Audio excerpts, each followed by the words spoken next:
नमस्कार, स्वागत है आपका अजीत अंजुम जी के यूट्यूब चैनल पर। मैं हूं अशोक वानखड़े। एनडीए की सरकार बन गई, मंत्रियों को विभाग आवंटित हो गया, मंत्री अपने एरिया में सम्मान करवा रहे हैं, प्रधानमंत्री विदेश यात्रा पे भी चले गए हैं। इस महीने के आखिर में सत्र शुरू होगा।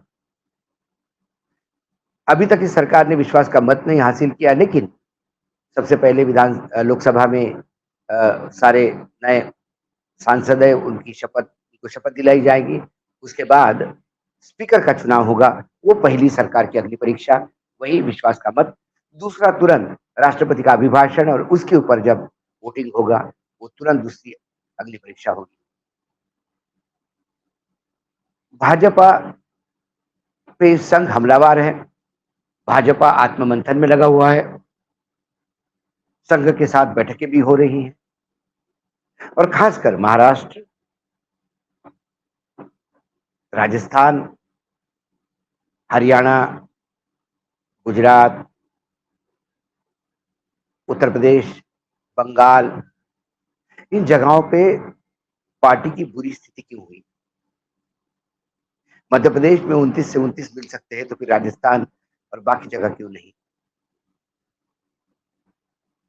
ये तमाम बातें लगातार अब चर्चाओं में आ रही है। उत्तर प्रदेश में ओम प्रकाश राजभर, जो सरकार में सत्ता में थे, मतलब गठबंधन में है, सुभाष सपा उनकी पार्टी है, उन्होंने भी बैठक में बाकायदा कहा कि भाजपा ने गठबंधन का धर्म नहीं निभाया। कहीं ना कहीं जो गठबंधन ऊपर हुए वो नीचे तक कार्यकर्ताओं तक नहीं आए और वोट ट्रांसफर नहीं हुआ। हमारा तो वोट सारा हमने भाजपा को ट्रांसफर करवा दिया, लेकिन भाजपा ने, क्योंकि उनके बेटे खुद चुनाव हार गए।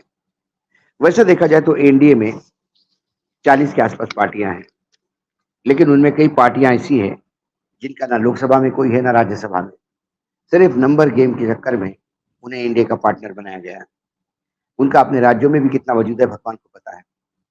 यदि हाल ही में जो चुनाव हुए लोकसभा के, उसके अनुसार भी देखूं मैं, तो बीजेपी सबसे बड़ी एनडीए गठबंधन में पार्टी है, जहां 240 उनके सदस्य है। उसके बाद 2 नंबर पे पार्टी आती है टीडीपी, चंद्रबाबू नायडू वाली 16 है। उसके बाद जेडीयू, नीतीश कुमार की, उनके 12 है। उसके बाद सिंगल डिजिट पे चालू हो जाता है शिवसेना, एकनाथ शिंदे की 7 है, और 5 एलजेपी के है, पासवान जी के। उसके बाद जेडीएस के 2 है, फिर जेएसपी के 2 है, बाकी एनसीपी का 1 है, एजीएसयूपी का 1 है, एजीपी का 1 है, एनपीएफ का 1 है, एसकेएम का 1 है, यूडीपी का 1 है, एचएलपी का, एचएएम का 1 है। ये तो लोकसभा में एनडीए गठबंधन की स्थिति है। अब एनडीए गठबंधन में धीरे धीरे जो लोग पार्टनर थे, उन्होंने अपना रोना रोना शुरू किया। ये सब जानते हैं कि ये चुनाव जो लड़े गए थे वो नरेंद्र मोदी के चेहरे पे लड़े गए थे। मोदी जी की गारंटी और मोदी जी की सरकार के लिए मतदान मांगा था। जो रामलला को लाया है उसी को ले आने की बात हो रही थी। ऐसे में यदि ये पराजय हुई है, क्योंकि 240 ये विजय नहीं, विजय तब होती जब 277 के पार हो जाते। क्योंकि 2014 में मोदी जी आए तो 277 थे, दूसरी बार 2019 में आए तो 300 पार थे, और तीसरी बार में 240, यानी 250 तक भी नहीं पहुंच पाए। सरकार बनाने के लिए करीब करीब उनके पास 30-32 सीटें कम थी। ये तो एनडीए का 52 लोगों का कुनबा साथ हो गया, और उसमें भी जेडीएस और टीडीपी, यदि इनका योगदान जोड़ा जाए तो यही 30 के आसपास होते हैं। यदि आज ये बाहर निकलते हैं तो ये सरकार ऊंधे मुंह गिरेगी। ये बैसाखियों पे चलने वाली सरकार है, और मोदी जी को भी समझ में आया कि अब ये सरकार मोदी की नहीं, ये एनडीए की है। क्योंकि अब वो बार बार एनडीए की सरकार, एनडीए की जीत बोलते हैं, जबकि चुनाव में एनडीए का कहीं जिक्र नहीं था। लेकिन अब धीरे धीरे सभी राज्यों में जो साथी दल है उन्होंने बोलना शुरू किया। उत्तर प्रदेश में तो घमासान मचा है। भाजपा ही तय नहीं कर पा रही है कि ठिकरा किसके सर पे दे। योगी आदित्यनाथ को बलि का बकरा बनाना चाहते थे। योगी आदित्यनाथ ने दो टूक बातों में कह दिया कि ना उनका चेहरा बेचा गया, ना उनकी जो सूची दी गई थी उसको माना गया, ना उनके जो सजेशंस थे कि कुछ लोगों को टिकट बदलने पड़ेंगे वो माना गया। दिल्ली ने अपने मनमानी से तरीके से सीटें दी, टिकट बांटे, गठबंधन किया। जब राज्यों में गठबंधन होता था तो उसकी भनक तक योगी आदित्यनाथ को नहीं लगती थी और योगी आदित्यनाथ को लगातार घेरने वाले लोगों को भाजपा में लाके कहीं ना कहीं उन्हें एम्बेरस करने की भी कोशिश होती रही। लेकिन इसका पूरा खामियाजा पार्टी को भुगतना पड़ा। लोग भयानक रूप से परेशान हैं। लोगों की परेशानी शायद एयर कंडीशन चेंबर में बैठकर रणनीति बनाने वाले रणनीतिकारों ने भाप नहीं। महंगाई, बेरोजगारी, किसानों की अपनी समस्याएं, पेपर लीक के अपने मामले, कानून व्यवस्था, दलितों का उत्पीड़न और लगातार बड़े नेताओं का ये कहना कि यदि हम 400 पार आ गए तो हम संविधान बदलेंगे, इससे रिजर्वेशन जाने का डर, ये तमाम चीजें और इन चीजों का निदान देने के बजाय प्रधानमंत्री अपनी गारंटी और अपना चेहरा, हम भगवान के दूत है, ये तमाम चीजें बेचते रहे जो लोगों ने ली। तो ये तो राजभर ने पहला सालू छोड़ा। उसके पहले संघ ने भी, संघ के बाकी वरिष्ठ लोगों ने भी सरकार कितनी अहंकार में के चलते मारी गई, ये सारी बातें कही और वो पब्लिक डोमेन में भी, महाराष्ट्र में भी, क्योंकि अभी 3 राज्य बड़े अहम हैं। मैं चौथा भी जोड़ना चाहूंगा इसमें। एक है महाराष्ट्र, एक है हरियाणा, एक है झारखंड और एक है बिहार। बिहार में यदि नीतीश बाबू की चली तो वो विधानसभा भंग करना चाहते हैं ताकि महाराष्ट्र, हरियाणा और झारखंड के साथ ही विधानसभा के चुनाव। तो इसमें सबसे बड़ा राज्य महाराष्ट्र है, जहां 48 सीटें लोकसभा की आती है, जहां बीजेपी मात्र सिंगल डिजिट 9 पे रुक गई। बीजेपी को वहां 20 से ज्यादा का नुकसान हुआ। बीजेपी जिनके भरोसे थी, अजित पवार और एकनाथ शिंदे, वो फूके हुए कारतूस साबित हुए। लेकिन अजित पवार जिनको मात्र 4 लोकसभा सीटें दी थी, उसमें से 3 वो हार गए, अपने पत्नी को भी नहीं जितवा पाए। उन्होंने खासकर इस पूरे पराजय के लिए और महाराष्ट्र में जो पानीपत हुआ एनडीए गठबंधन का, उसके लिए भाजपा को जिम्मेदार माना, केंद्र सरकार को जिम्मेदार माना। उन्होंने कहा कि प्याज के चलते 6 से 7 कॉन्स्टिट्यूंसी से हाथ धोना पड़ा। प्याज को लेकर हम लगातार केंद्र के पास गुहार लगाते रहे। मैं लगातार बड़े नेताओं से बीजेपी में मिलता रहा, लेकिन किसी ने किसी की नहीं सुनी। लेकिन गुजरात से किसी ने एक रिक्वेस्ट की और गुजरात से प्याज निर्यात की परमिशन दी गई।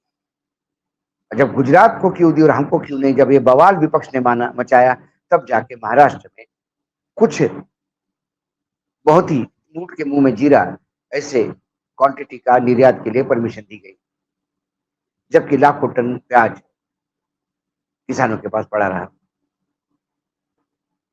महाराष्ट्र के किसी भी गठबंधन के नेता की दिल्ली वालों ने कोई नहीं सुनी, अपने मनमर्जी से काम करते रहे और चुनाव हारने पे अब ठीक रहा हमारे सर पे फोड़ा जाता है।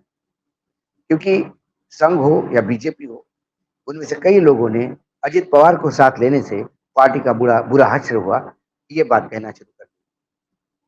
और इसका पलटवार जब अजित पवार के जो बाकी सिपासलार है उन्होंने कही कि उत्तर प्रदेश में तो अजित पवार नहीं थे, तो फिर वहां क्यों भाजपा महाराष्ट्र से भी ज्यादा बुरी तरह से निपटी है। इसका कोई जवाब भाजपा वाले के पास नहीं। ये बात तो तय है, महाराष्ट्र हो या फिर बिहार हो या बंगाल हो या राजस्थान हो, हर जगह यदि भाजपा निपटी है तो केंद्रीय नेतृत्व के अड़ियल रवैये से।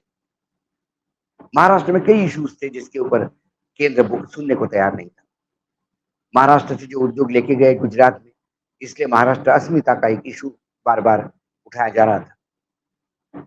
छगन भुजबल एनसीपी से चुनाव लड़ेंगे कि नहीं लड़े, यदि ये अमित शाह तय करेंगे तो फिर राष्ट्रवादी कांग्रेस पार्टी भाजपा में मर्ज क्यों नहीं होती, ये कार्यकर्ताओं ने कहना शुरू कर दिया था।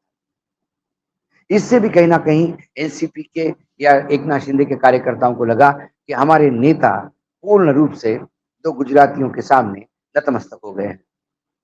इसका भी खामियाजा पूरे भाजपा को भी पूरे प्रदेश में भुगतना पड़ा।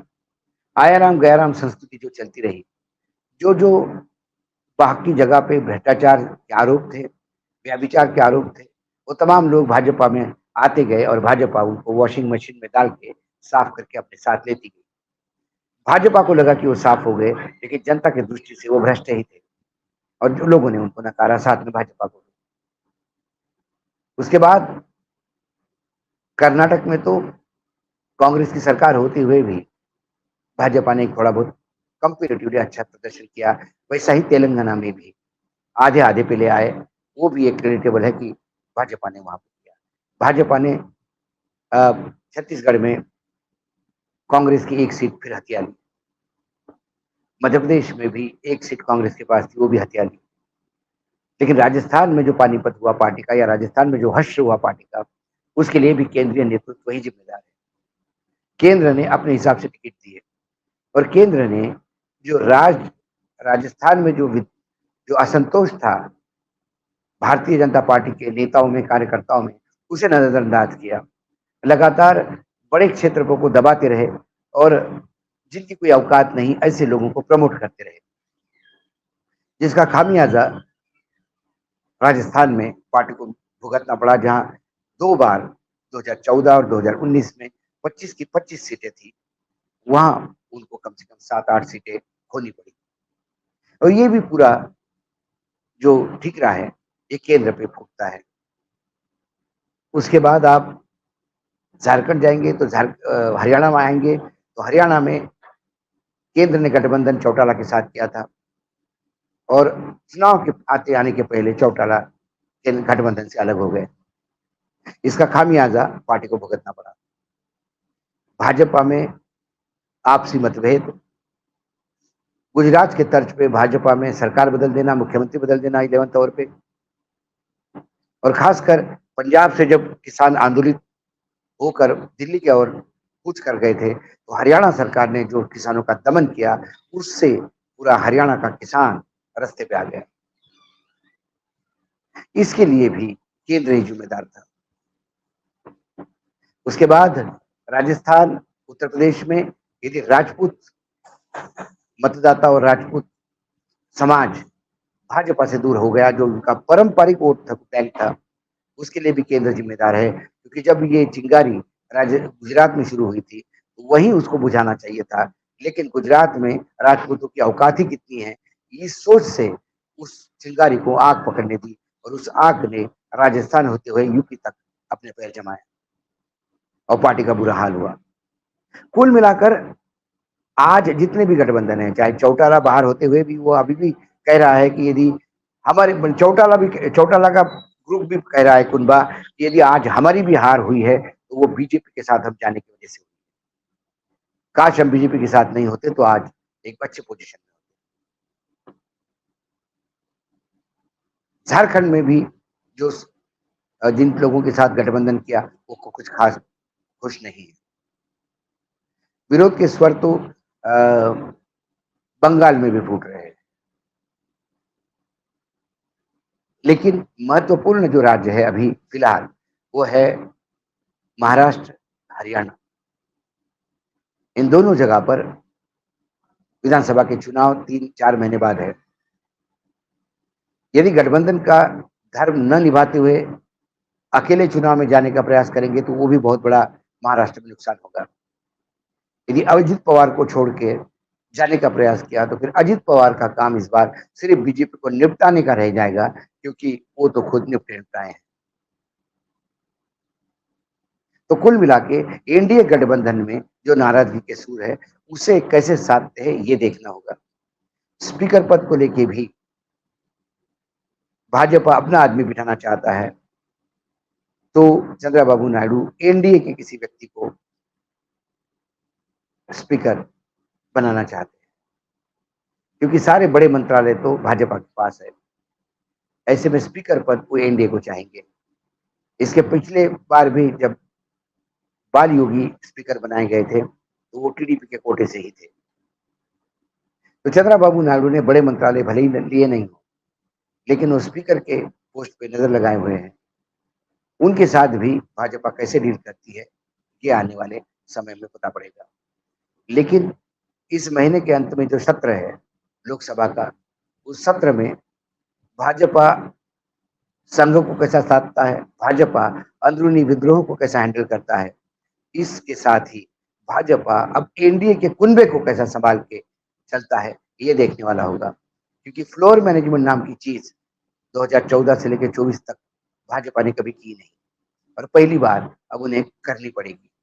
लेकिन दुर्भाग्यवश वर्तमान भाजपा में एक भी ऐसा नेता नहीं जो फ्लोर मैनेजमेंट में माहिर हो और अक्रॉस द पार्टी लाइन सरकार का हमेशा बचाव करता रहे। क्योंकि मोदी में जितना अहंकार आया था, उससे ज्यादा अहंकार पूरे कैबिनेट के मंत्री में दिखाई देता है। सब अपने आप को मोदी जी समझने लगे थे। इस अहंकार के चलते फ्लोर मैनेजमेंट एक बहुत ही मुश्किल बात मानी जाएगी। देखते हैं क्या एनडीए में से कोई नेता सामने आते हैं एनडीए के कुनबे से जो फ्लोर मैनेजमेंट की मदद करेंगे, या भाजपा एनडीए को कितना कॉन्फिडेंस में लेता है। फिलहाल कम से कम पराजय के बाद तो एनडीए के गठबंधन जो चुनाव में साथ थे, उन्होंने भाजपा को आईना दिखाना शुरू किया है। आज इतना ही, कल फिर आऊंगा किसी विषय के साथ। तब तक के लिए नमस्कार। देखते रहिएगा अजीत अंजुम जी का यूट्यूब चैनल।